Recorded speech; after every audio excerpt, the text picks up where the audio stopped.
मां तोसां प्यार कयो आहे बेहद साईं।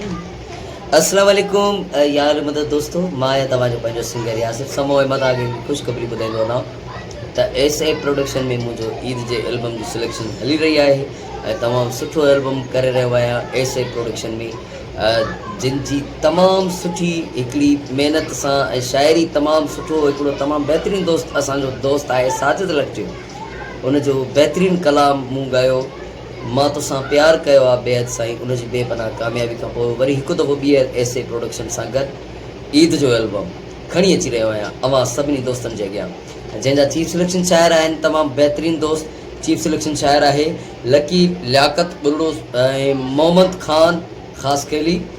ऐं रहीम मिराणी, साजिद लखटियो, मंज़ूर सुमरो, वज़ीर लखटियो, ज़ुबैर लखटियो ऐं हिन कंपनी जा जेके प्रोड्यूसर आहिनि उहे आहिनि असांजा तमामु प्यारा दोस्त साजिद लखटियो साहबु,